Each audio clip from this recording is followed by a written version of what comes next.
Dosa This Way, ditulis oleh sang begawan media Dahlan Iskan, mantan Menteri Negara BUMN, dibaca dari cowasjp.com. Ramai sekali, meskipun tidak sampai macet, ujar teman saya di Ho Chi Minh City, Senin siang kemarin.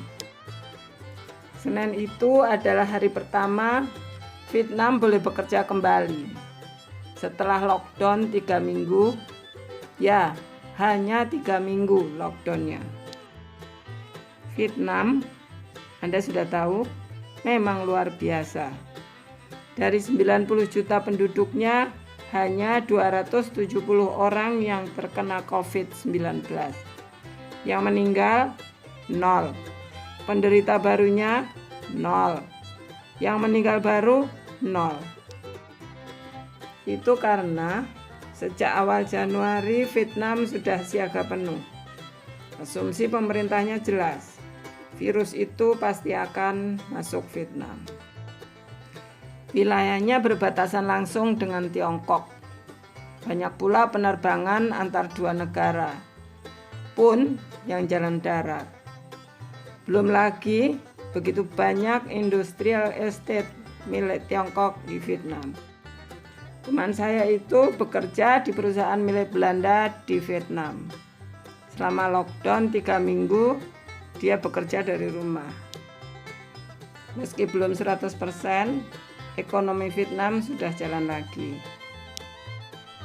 Di Wuhan, setelah lockdown 76 hari, Senin lalu juga sudah praktis normal 100%. Bukan saja tidak ada lagi pasien baru, pasien lama pun sudah 100% bisa pulang. Sabtu lalu adalah pemulangan pasien terakhir, 12 orang. Saya juga mendapat kiriman foto malam minggu lalu. Ibu-ibu sudah mulai menari, dan saya lagi malam itu. Di pinggir sungai, sebagian pakai masker, sebagian lagi tidak. Melihat foto Wuhan yang sudah ingar-bingar itu, hampir saja saya emosi. Kurang ajar Wuhan. Yakni ketika saya membaca artikel yang beredar luas di medsos, yang mengungkapkan pendapat seorang profesor ahli imunitas dari Jepang, yang juga pemenang hadiah Nobel. Nama ahli itu Profesor Dr. Tasuku Honjo. Ia mengatakan di medsos itu pernah bekerja untuk laboratorium virus kelelawar di Wuhan. Tapi belakangan kaget saat menghubungi para peneliti di lab itu. Tidak ada yang menjawab. Mereka sudah meninggal semua di dalam lab. Lalu otak saya jalan. Kok media utama dunia tidak ikut memberitakannya ya? Kan berita itu mestinya luar biasa hebatnya. Saya cek website Asahi Shimbun, koran Tokyo paling bergengsi di Jepang. Saya cek pula Yomiuri Shimbun, koran terbesar di sana. Sekaligus melepas kangen, saya pernah ke kantor koran-koran itu, pernah pula ke lebih 20 koran daerah di Jepang. Mulai dari Nagasaki, paling selatan, Fukuoka, Hiroshima, Nagoya, sampai Hokkaido Shimbun dan Kushiro Shimbun di paling utara. Mereka juga tidak memberitakannya. Padahal yang bicara itu tokoh ilmuwan kelas dunia asal Jepang, pula pemenang hadiah Nobel ilmu kedokteran. Medsos itu sangat luas menyebarkannya. Profesor Tasuku mengatakan, COVID-19 itu bukan alamiah. Itu bikinan orang. Kalau virus alamiah, pasti hanya berjangkit di daerah dingin. Kok ini sampai ke negara gurun sekalipun? Anggapan saya, ia sangat kredibel untuk bicara COVID-19 yang bermula dari Wuhan itu. Tapi justru Asahi Shimbun dan lain-lain tadi tidak memberitakan.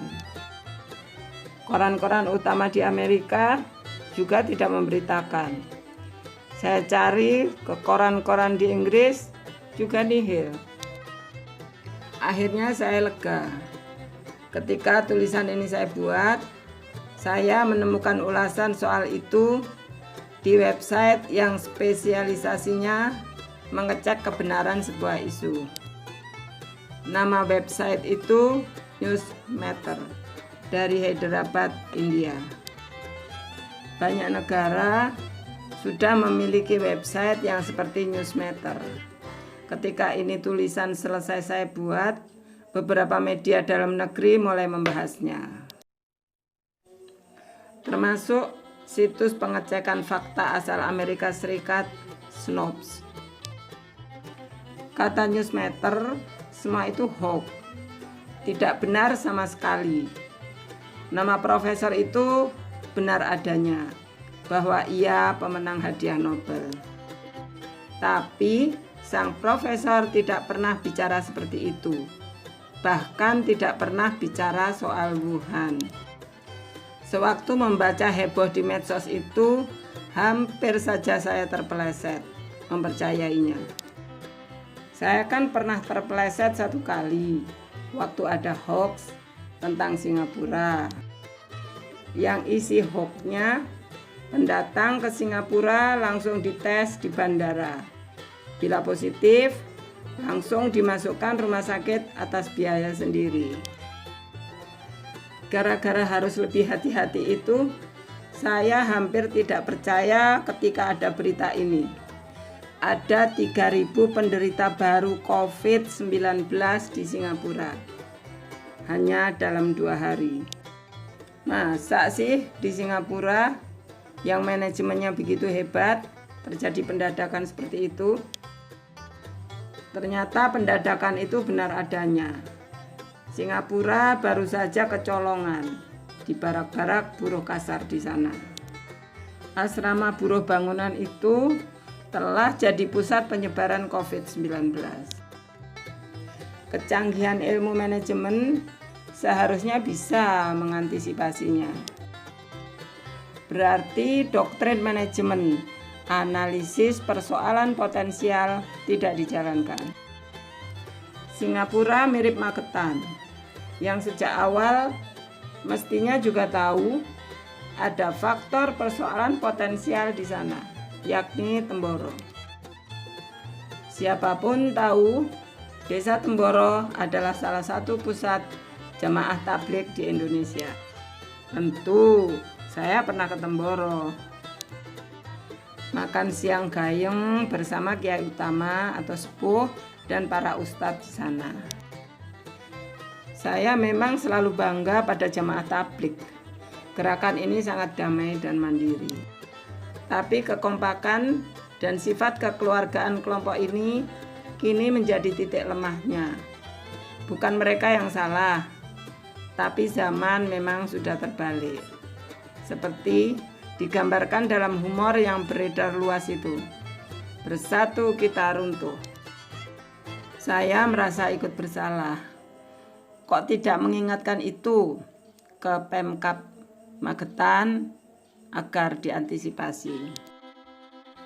Padahal saya tahu Desa Temboro itu selalu dipadatin puluhan ribu manusia, hampir sepanjang tahun, silih berganti, dari berbagai wilayah Indonesia dan belahan dunia. Padahal Magetan itu adalah kampung saya. Diswe ikut berdosa, sudah terlalu menasional, sudah lupa pada kulitnya. Maka statistik COVID-19 Magetan pun tiba-tiba melejit. Nama Magetan menjadi begitu terkenal untuk yang kurang membanggakan. Pun barak buruh kasar di Singapura itu juga membuat statistik COVID-19 di sana tiba-tiba mengalahkan Indonesia memburuknya. Penghuni barak itu umumnya buruh bangunan dari Bangladesh dan India. Kejadian di Singapura itu membuat orang membandingkannya dengan Taiwan. Singapura kalah. Taiwan juga memiliki ratusan ribu buruh pabrik dan pembantu rumah tangga, terbanyak dari Indonesia dan Vietnam. Tapi tetap terjaga hanya satu yang terkena virus, yang dari Indonesia. Itu pun sudah sembuh. Ia tercatat sebagai penderita COVID kedua di Taiwan. Tapi apakah Profesor Tasuku benar-benar tidak pernah berkomentar soal COVID?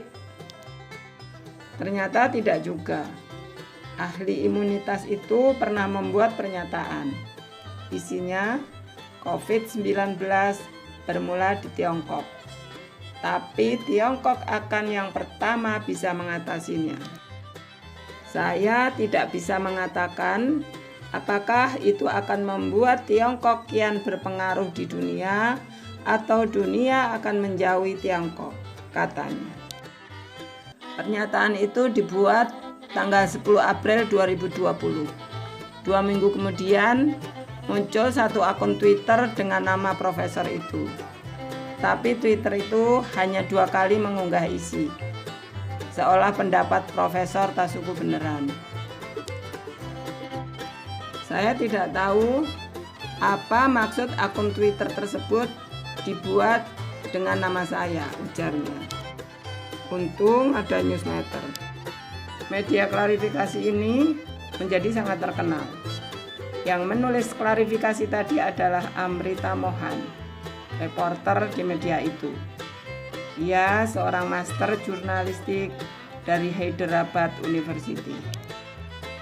Saya pun menyarankan Imawan Masudi, teman saya yang kini memimpin Sekolah Tinggi Kewartawanan di Surabaya.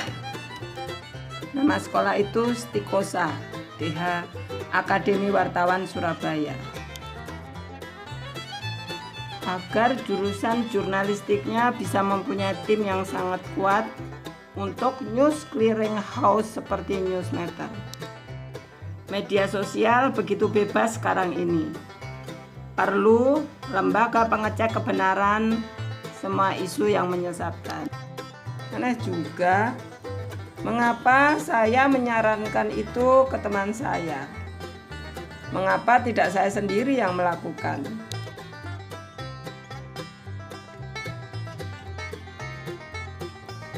Itulah dosa kedua di Zue, merasa tidak punya cukup daya untuk itu.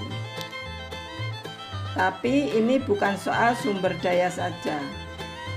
Memang akan lebih baik kalau mahasiswa jurusan jurnalistik yang melakukannya. Sekalian belajar bagaimana filsafat jurnalistik jangan diabaikan. Adanya kebenaran di balik kebenaran. Ya sudahlah, orang Wuhan sudah bisa bersenang-senang kembali. Teman saya di dekat Wuhan pun kirim WeChat. Berikut fotonya.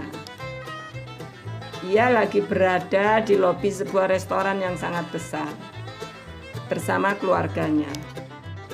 Sudah 3 bulan kami tidak pernah makan di restoran, tulisnya.